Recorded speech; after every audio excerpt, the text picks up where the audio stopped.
Welcome to the IAA Transportation Podcast. Today, we're diving into sustainable logistics solutions, focusing on the electrification of the transport industry and reducing CO2 emissions. We're joined today by two special guests for the first time. Welcome to Marc Puhler, Head of System Operation Europe at DB Schenker, and Davide Villa, CEO of E.ON Drive. Welcome, guys, to the show. Thanks for having me. Thank you. Good morning. So let's start. Mr. Puhler, Mr. Villa, could you briefly introduce yourself and give us an overview of your company's role in sustainable logistics?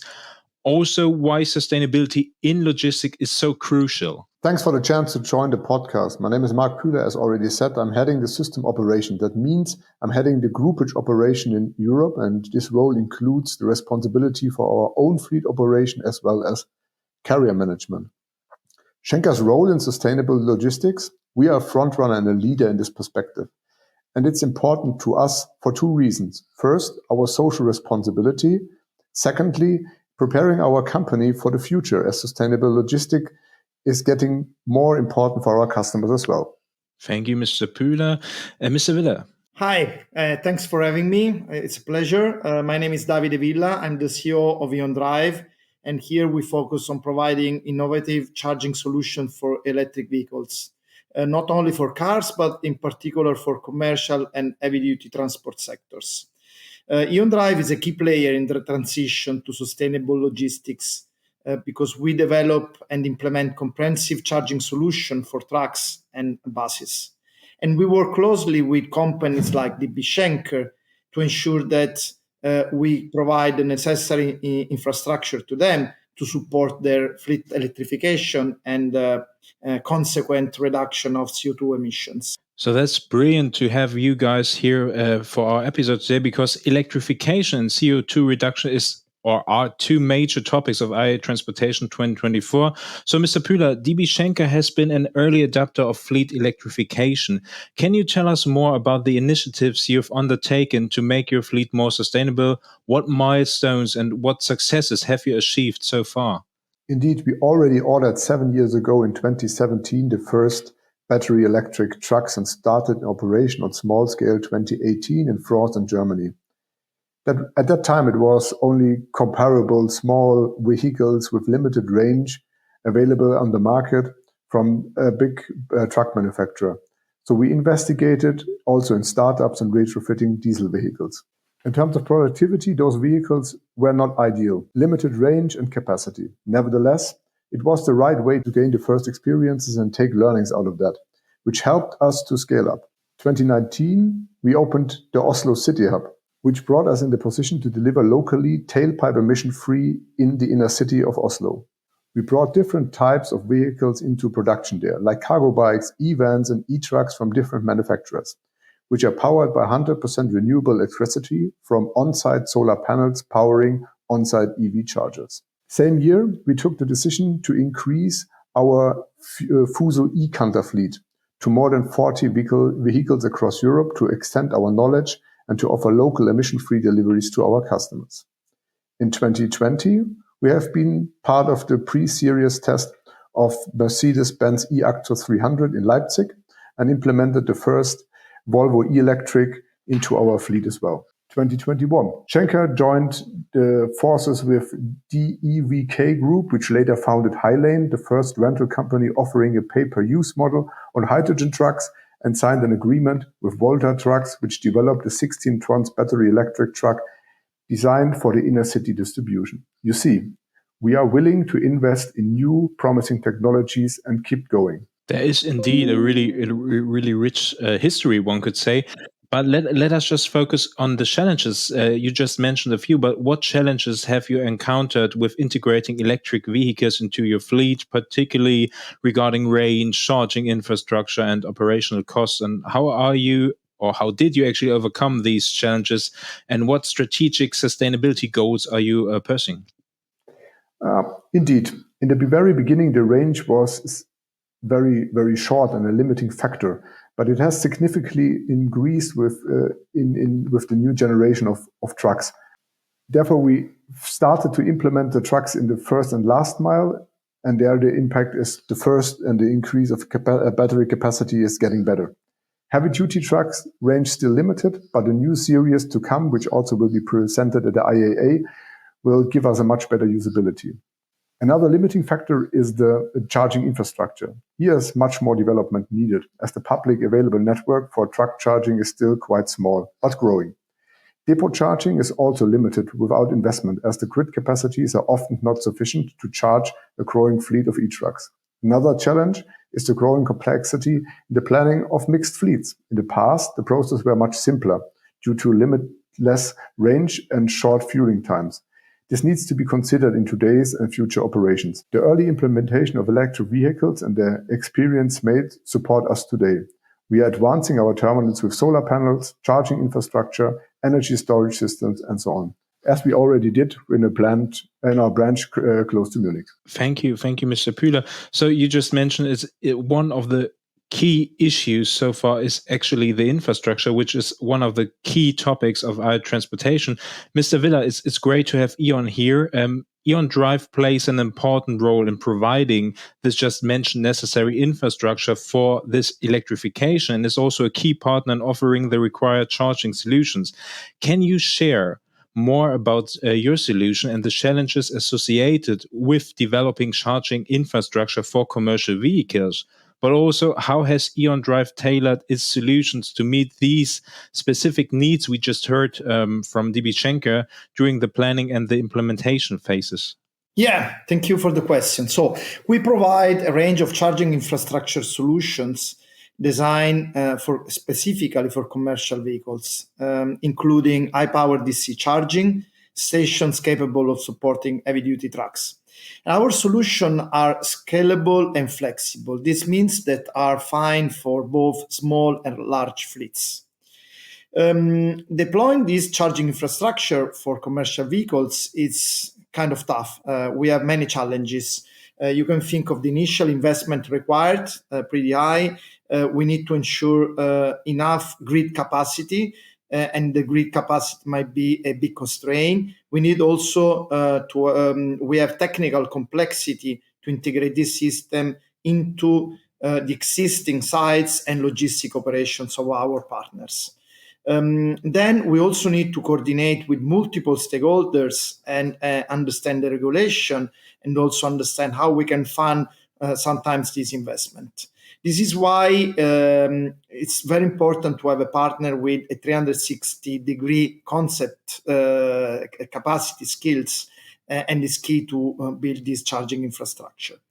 With DB Schenker, for example, we have starting supporting them from the beginning. So we first start understanding the sites and the fleet needs, and the operational requirements. Then we investigate routes, parking times. We analyze the ground and the building conditions, and also the load curves. So how much energy they need in every site per time of the day. Then we align these charging times with the other operational requirements, and so we can introduce prioritization and optimization. Then we design and implement the customized charging solution that also sometimes includes power upgrades, so more power, optimize the energy usage, and also generates the minimal impact on the standard logistic process. Because as said, we need to help and not to create complexity. An example, we have special transforming stations with different cables, longer or stronger. And our approach includes close collaboration during the planning and implementation to ensure that everything goes the right way. So each transport and logistic company is different, each site is different, and our approach is to tailor the solution 100% fitting with the needs of our customers. That sounds actually like a tough challenge, but you just mentioned every logistic company is different. Mr. Puhler, one of the main so-called issues can be the charging time. So how do you integrate the charging times and cycles of electric vehicles into your logistic processes? Have your operations changed as a result of it? And if so, how? And how has the collaboration with E.ON Drive helped to optimize DB Schenker's charging processes? By now, we are mainly using overnight charging, as the vast majority of the fleet is in distribution, so in day use only. So there, the challenges have been much smaller. And we could slowly charge them to avoid peak consumptions. With the introduction of heavy-duty trucks in the two-shift operation, we will use downtimes between the shifts, as well as the opportunity charging on road, especially in long-haul operations. This needs to be considered by route planning for sure. Here we set up on experience already made, but we are still learning and making experience. Companies like E.ON support us in finding the right solutions for our depot charging, because as Davide Villa already mentioned, it is the grid capacity on one hand, but it's also the availability and the avoiding of peak requests, which might cause headaches. That actually sounds like it could be a downside. Mr. Villa, one main new topic, well, not new, but one main topic also regarding IAA transportation is megawatt charging. So alongside megawatt charging, the concept of smart charging is becoming increasingly important in fleet electrification. Can you explain how smart charging works and how it helps logistic companies like DB Schenker to reduce operating costs and increase efficiency? And what other energy solutions can assist in this? Yeah, smart charging involves the use of advanced software to manage when and how a vehicle can be charged. It optimizes energy consumption by scheduling charging sessions during the off-peak hours when energy is cheaper, or by balancing the load across multiple vehicles that are in the same location. So this approach reduces energy cost and optimizes the use of existing grid connection. In the case of DB Schenker, smart charging helps to lower the operating cost by minimizing energy expenses and also optimizing the use of available grid capacity. Smart charging is also increasing the efficiency by ensuring that vehicles are always charged at the right time when they are needed without unnecessary downtime. We also work a lot on innovation. So we take innovation further at our E.ON Drive testing lab, where we are capable of testing the megawatt charging for trucks in collaboration with both vehicles and hardware manufacturers. And this facility is allowing us to push the boundaries of what is possible in charging technology, ensuring that our solutions are future-proof and capable to meet the demand of heavy-duty transport. Beyond smart charging, integrating renewable energy sources like solar panels with batteries can be another level of efficiency. So these systems basically store excess renewables energy generated on site, and then can be used to power the fleet, reducing, let's say, the necessity of the grid, and can also further cut the cost. Then if we think of vehicle-to-grid, the V2G technology, this can allow fleets to give back the excess energy to the grid and creating a potential new revenue stream. It's also important, the payment and billing solutions, because in case of logistics that work with third parties, we need to have a system of, let's say, charging to other players. So those are the elements that we are testing and creating and innovating. That's quite interesting, quite a lot actually. Thank you so much, Mr. Villa. But we're still speaking about business cases, and business cases always needs KPIs to measure if something is important. So, Mr. Puhler, what KPIs, what key performance indicators does DB Schenker use to measure the success of the fleet electrification? How do you leverage this data to refine and develop your future strategy? Various KPIs play a role. Of course, CO2 reduction at first hand, the energy consumption per kilometer, and the achieved range in relation to the battery size. Because that one is important to size the right battery into the truck, because the major investment in the fleet. What is beside those financial KPIs interesting and important is the acceptance of the trucks for drivers and customers. We see the most of our drivers love the new technology in all truck classes across the board. It is more or less the same for the youngsters and the experienced colleagues. This is very positive to see.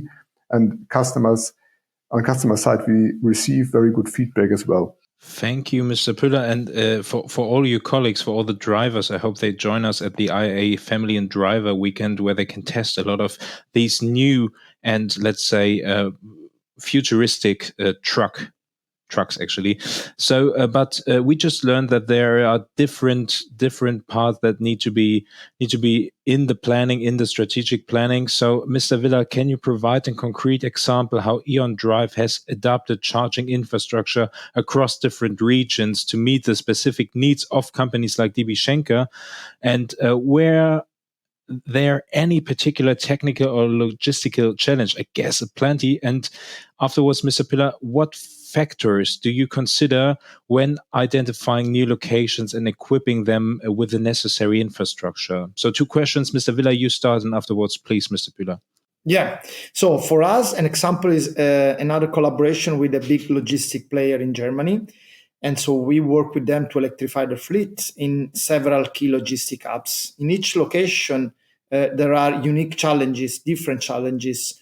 So we go from urban depot with limited spaces to more remote sites with different or varying grid capacities.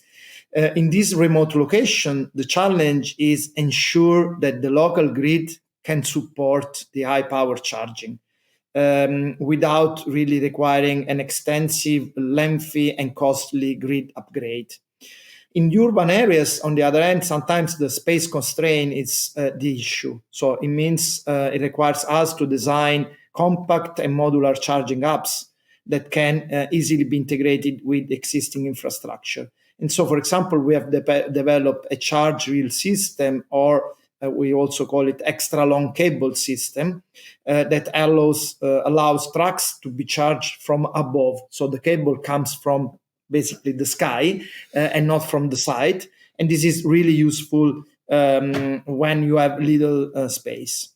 We also offer solutions that fit the needs, the specific needs. Our fast charging stations are strategically positioned so that the trucks can charge while they are loaded and unloaded, maximizing efficiency and minimizing downtime. This innovation, like the charging system, enable us to optimize space and energy use across various locations and ensuring that they can electrify their fleet without a significant disruption or additional infrastructure cost. Mr. Villa, may I ask one additional question, just out of curiosity? Just if I imagine I'm a small logistic company, not a global player like DB Schenker, just a smaller one, and I want to electrify my fleet, how long does it actually take to get a power grid at my local depot? That's a very tough question because the time can really vary from the specific location and the size of the upgrade. So I would say that can go from a minimum average between 3 and 6 months to also longer times up to 18 months, if not 24 months, because this is really linked to the energy network to the region and the constraint and let's say the congestion of the network in that area. So it's really important to start very early in the process of electrification and partner with someone like E.ON Drive to really understand where are the best sites to build the infrastructure. Sometimes there are alternatives, and so by knowing the network and the constraints, we can really help customers to go for a fast solution. Thank you so much. And that actually links to the question to you, Mr. Puhler. What factors do you consider when identifying new locations and equipping them with the necessary infrastructure? At first hand, our business is playing the core role to identifying the right location. If there are 2 comparable sites available, then we also check the grid availability, as this limits the investments. But when building up the new sites there, then we consider what is the future demand of energy there to make the preparations already in first hand and not later on to adapt. Also, a curious question, maybe not really a good question to answer, but are there areas in Europe, and DB Schenker is a global company, but are there areas in Europe where it is easier actually to integrate and electrify your fleet than in other regions? Yes, it is. That's depending on the availability of energy in general. If you take, for example, the Nordics, where they have a surplus of energy compared to other markets in Europe where the energy provision is much tighter. So there is for sure, there is a difference in Europe. It's quite interesting, but let's focus on renewable energy. And Mr. Puhler, renewable energy is playing an increasingly important role in powering electric vehicles. Does DB Schenker have plans to increase the share of renewable energy in your operations? And what is your strategic point in this area? On one hand, we will increase solar panels on the roofs of our terminals, and additionally, will change electricity sourcing more and more to electricity from renewable sources. Here we already made huge steps with the ambition to have all sites powered 100% with renewable energy by 2030 latest. It's really fascinating to learn about all these little points that lead up to a successful electrification. That's really interesting. Thank you so much. Let's focus a bit on the technology and the solutions and the trends. Mr. Puhler, DB Schenker is also exploring, you just mentioned Highland, for example, hydrogen as a part of its decarbonization strategy. What use cases do you see for hydrogen vehicles and why? In general, we are technology open and like to gain experience with all major new technologies to see how they are impacting operations and procedures. Hydrogen in particular might be the solution for heavy-duty transports or transportations in remote areas where development of charging network wouldn't make sense or might be too difficult. Additionally, there might be climate constraints favorizing the use of hydrogen, as those are negatively influencing the ability to store energy in batteries. Mr. Villa, the introduction of hydrogen as an energy source requires new infrastructure. How does E.ON Drive plan to tackle this challenge, and what partnerships do you consider crucial for the successful implementation of this technology? E.ON Drive is focusing only on battery electric vehicles, but as E.ON Group, we are approaching hydrogen through a dedicated hydrogen unit that is focusing on developing a comprehensive hydrogen solution while maintaining a technological neutral stance to support various energy options. It's crucial to partner with vehicle manufacturers, infrastructure providers, and governments to build a robust hydrogen ecosystem that can support and accelerate the transition. To what extent do regulatory requirements influence your decisions when introducing new technologies like hydrogen or smart charging? What role does government policy play in promoting these technologies? Regulatory requirements are always crucial because they provide the planning and investment security needed to introduce new technologies like hydrogen or in general electrification or sustainable mobility. So government policy plays a very significant role in promoting these technologies through supportive regulations and reducing bureaucracy and so time of adoption. So acceleration of adoption and innovation are really linked to the regulation. Okay, that's also quite interesting. Mr. Puhler, you just mentioned your open technology mindset at DB Schenker. How do you manage the coexistence of diesel, electric, and hydrogen vehicles within your fleet? What logistical challenges must you overcome to ensure the seamless integration? As such, the coexistence we don't see as a big challenge. What is different with the electric and hydrogen vehicles is the limitation in range and infrastructure, which makes the planning more complex. You need to consider range, charging, and refueling opportunities along the route. In regular tours, this might not be a big deal, and you can carefully plan beforehand. Where it becomes tricky is changing routes. Here, proper route planning on day-to-day basis, ideally with an manufacturer-agnostic tool, will support here in the future. Okay, so a lot about data, maybe AI. We had a topic AI for planning fleet management in another episode of our podcast. That was also really impressive. Mr. Villa, let's go on. E.ON Drive offers integrated energy solutions that go beyond simple electric vehicle charging. Can you tell us more about implementing energy storage system combined with photovoltaic installations at logistics centers? How do these technologies contribute to E.ON Drive's overall strategy? Yeah, so exactly.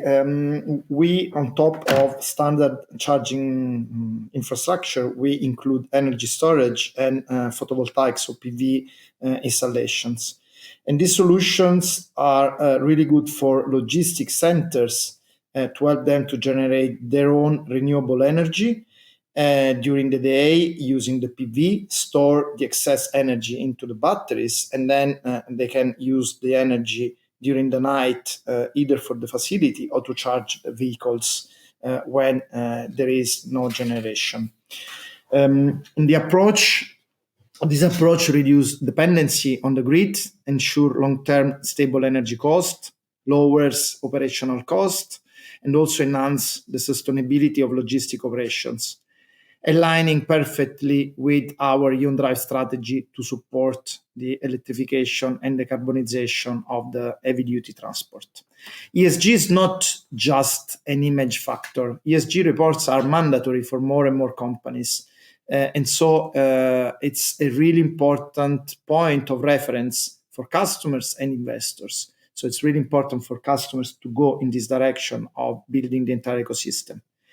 And then there is also a grid element. So having this production and storage can also help the grid to stabilize the consumption, and so can help also the country to have a better network and a better energy system. That sounds so easy when you say, but I just try to actually stick with my thoughts, and I think it's a complex challenge. So, wow, Mr. Puhler, I just mentioned AI, for example, so that was a bit of a foreshadowing moment. What role does digitization play in your strategy for electrification and decarbonization? How do you use data and digital tools to maximize the efficiency and sustainability of your logistic processes? Digitalization is a core development in our industry in total, and it plays an important role also in decarbonization. But I can't go too much into detail. But of course, we're looking into the topic and we see promising solutions on the horizon. Data will be even more important in the future than it is already today. That's true. Yeah, I always say it's not only about big data, it's about smart data and the prediction possibilities. I guess in the next 5 to 10 years, we see some amazing solutions coming up, especially in the logistic and transport sector. Mr. Villa, what does the future of software solutions for managing charging infrastructure look like? What innovations do you expect in the coming years that will further optimize charging processes? Yeah, software solution will, in our idea, focus on increasing automation, efficiency, and integration with the broader energy management system. So they will enhance load management features for dynamic distribution of power across multiple chargers, preventing overloads and ensuring that the energy use is balanced across the entire facility. So load management is one first key. Then another element is scheduling charging. So the innovation will include advanced scheduling algorithms that can optimize charging times based on energy cost, on grid demand, on fleet schedules. So basically ensuring that all vehicles can be charged when energy is cheapest and most abundant. So smart charging solution will further integrate with renewable energy sources, allowing fleets to charge directly from solar or from wind power. So as we were saying before, when you have a PV, you need to increase the amount of charging directly from a PV production. But also there will be AI-driven systems that can learn, adapt from the usage patterns and optimize even more the energy use. So in the coming years, we can expect these systems to become even more intelligent, with capabilities like predictive maintenance, real-time data analytics, and seamless integration with other logistic and fleet management systems, driving greater efficiency and sustainability. Let's look a bit in the future and try to maybe forecast something, maybe not. What long-term impacts, Mr. Villa, do you foresee for the introduction of hydrogen and electric technologies on the entire transport industry? So the big challenge is the total cost of ownership. So electrification, transportation must be also economical, viable, feasible for any customer.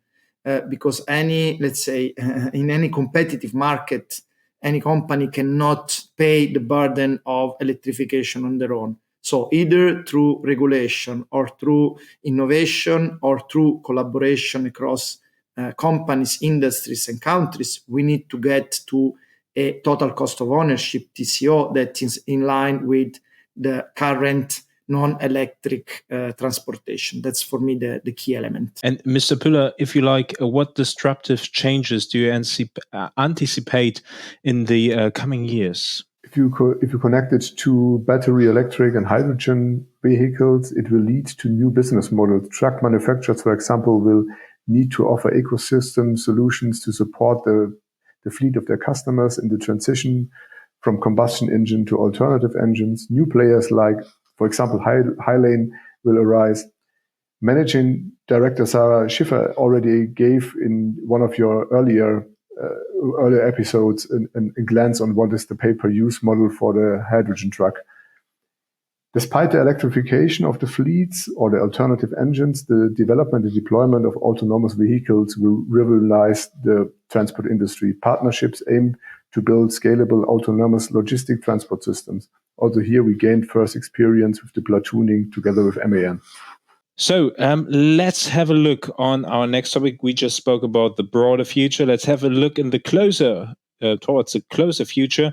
Let's have a look regarding IAA Transportation, which is starting actually quite soon in Hanover. And as you know, IAA Transportation is the leading platform for logistics, commercial vehicles, and the transport sector. So we are ready to rumble, actually. How does such an event help drive the transformation toward a sustainable transport and logistic industry?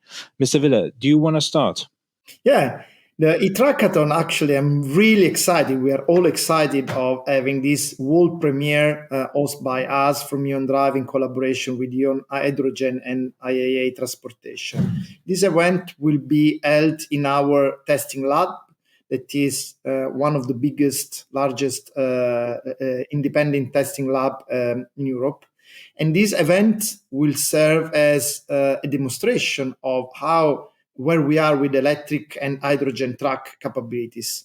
So participants will drive a designated route between Essen and Hanover, testing and showcasing the performance, reliability, and also the readiness of these vehicles in real-world conditions. So the objective is really to demonstrate to the world that those trucks are viable, how effective they are, and how we can support with the charging infrastructure. And we also want to encourage even more the cooperation between industry leaders, including vehicles manufacturers and logistic companies, to advance the adoption of sustainable transport solutions.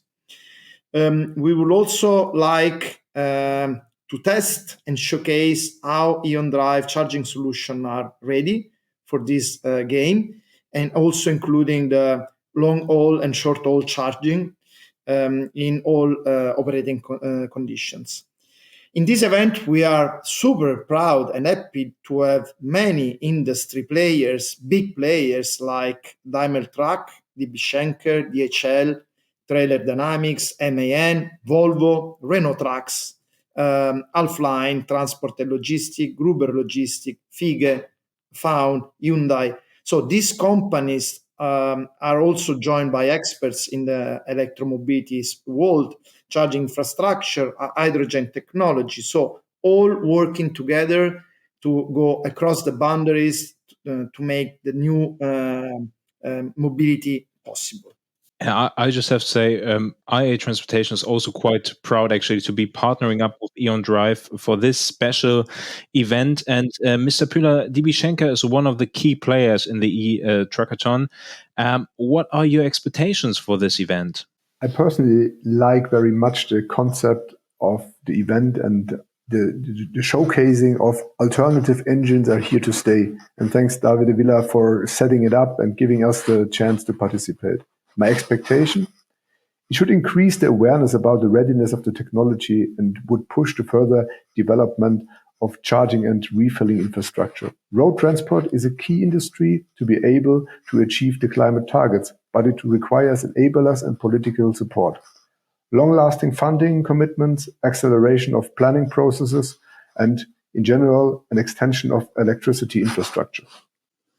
So which technologies and innovations will be at the focus of the e-Truckathon? Who wants to answer this question? Mr. Villa, you would like to start first, maybe?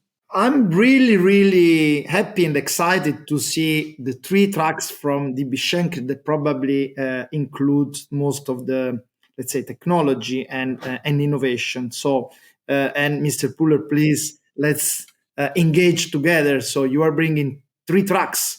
One is the Volvo FH electric with a trailer that has a range up to 300 kilometers. Then, in collaboration with Trailer Dynamics, you have a new Volvo FH electric that is offering an incredible range of 600 kilometers. And then, in partnership, as said, with Elaine, you have a truck with fuel cell, so with hydrogen power engine. So I think this is, in one sentence, everything about the e-Truckathon, and DB Schenker is really our star.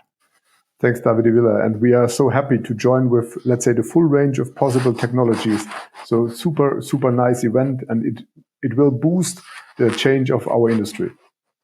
So if our listeners are interested to gain more information about the e-Truckathon, we put you the official link of the event in our show notes. So just scroll down on your phone or in your app, and then you can open the link, and then you find all the information we just spoke about and even further information. And feel free to join us in Hanover to see the big ending of the e-Truckathon. We're really looking forward to it. And I just mentioned it before, it's really a fantastic idea. And it is really proving that the industry is ready to go on the streets, really ready, and really prove that these new, well, not so new, but these new technology approaches are ready for the streets and for the businesses. That's an amazing event. I just would like to light that out. So we're coming closer to the end, so let's have a bit look into the future outlook. Mr. Villa, what new technology and infrastructure projects is E.ON Drive planning to further decarbonize heavy-duty transport? Can you give us a preview of what's to come in the next few years?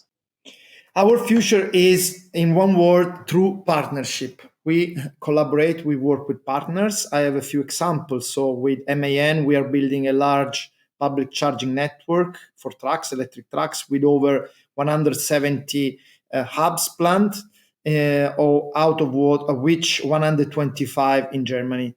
These charging points are offering 400 kilowatts of power and will be strategically placed along the major transport routes. And this partnership was recently announced again at our NICE testing lab.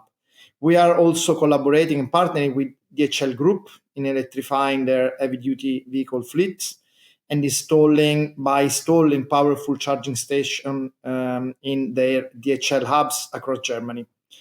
But beyond these initiatives, we have a number of other logistic projects in development, all with our ambition to decarbonize heavy-duty transport. And let me conclude with a call to action. So we really like to encourage all listeners of this podcast that are interested in sustainable transport to connect with us and to explore potential collaboration. So with e-Truckathon, we aim to inspire and motivate others to join us in building the future, in building charging infrastructure and electrifying logistics. We can really work together, and we can work together to transform and the transportation to make it green and to reach our challenging targets that we have as a society. That would have actually been the next question. What strategic partnerships are crucial for DB Schenker and E.ON Drive? I think you just mentioned so brilliantly why partnerships are important. It is really a call to action that we really would like to share out to our listeners. If you have anything in your mind, please get in touch with E.ON. We could also put a link in the show notes where you can reach E.ON quite easily. And then, Mr. Puhler, what challenges do you anticipate in further integrating hydrogen vehicles alongside electric ones? What strategies do you plan to use to efficiently combine both technologies?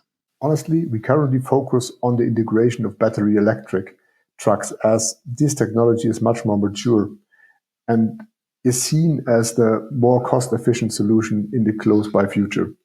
Still, we will continue in gaining experience of hydrogen to be able to anticipate future use cases of them and then incorporate them in our fleet. I'm just curious, are there any new collaborations you're planning in the near future? So let's start with E.ON. You just mentioned the partnership with MAN, but are there also things coming up, or do we have to wait a little longer till you spread the news, maybe? We have many collaborations that go also beyond the pure truck logistics. Because as known, we work on B2C and B2B and in transport customers, so we have several partnerships. Of course, when let's say the partnership will be signed, we have of course a big pipeline. They will be announced. But let me conclude with the last call to action. So my last call to action is we need to believe in the electrification of transport. We need together to invest. We need together to take some risk, because if we know where we want to go as a society, we know where we want to go as companies. We just need to do, and to do, we need to be active and work together. That's a really clear statement. So, Mr. Puhler, do you want to add something regarding collaborations? We agree the partnerships of different kinds are super crucial, and we have partnerships with many of the OEMs and energy providers to help us to transform our industry in a more sustainable way. The zero emission fleet is a monumental task, and it is great to be part of the transition. It's important to remember that diesel technology has been around for almost 130 years. Switching is cost intensive and challenging. Partnering is key to success. It is indeed. And there's a quite clear statement both of you just made. And there's also quite important for us from IAA Transportation actually to be a global platform to connect industry, forward-thinking pioneers and people with a wide vision together in Hanover to actually find the way further. But let's just, for the last question, let's do something more fun, one could say. Imagine we could be time travelers and we could travel a bit into the future. So where do you think the transport and logistic industry will be in 10, 20, or in 30 years? Any suggestions? 10 years, sustainability and digitalization will be a no-brainer. It will be already there. And hydrogen and electric trucks found their way into the fleets in a sustainable way. Yeah, I dream, imagine, and I will do my best with the colleagues to go into this sustainable transportation. So we really need to accelerate. I imagine, as said, mainly electrification and digitization of transportation with the concept that we were sharing before. So intelligent charging using technology, AI, etc., to optimize. And new technologies that can make trucks more efficient with longer range. So let's say that all the players in the game will innovate and will help the society to go into this new world of sustainable transportation. Mr. Puhler, Mr. Villa, thank you so much for sharing such in-depth insights into your strategies, projects for electrification and sustainability in the logistic industry. We learned a lot today. I learned a lot today, and I guess our listeners as well. And the most strongest statement is partnerships are crucial. Partnerships are crucial. Partnerships are crucial. So everybody, thank you so much for this really enlightening talk. And it was really a great premiere of two guests here at the IAA Transportation Podcast. So thank you again. Thanks. It was a pleasure. Thank you. It was a pleasure. And to our listeners, thank you for tuning in. Stay with us, subscribe to our podcast, and follow us on social media. And hear you next time. And if you're interested in the e-Truckathon, please check out our show notes. And we will see us all together at IAA Transportation in Hanover. Thank you so much and have a good day. For more information about IAA Transportation, visit our website or check out our social media channels.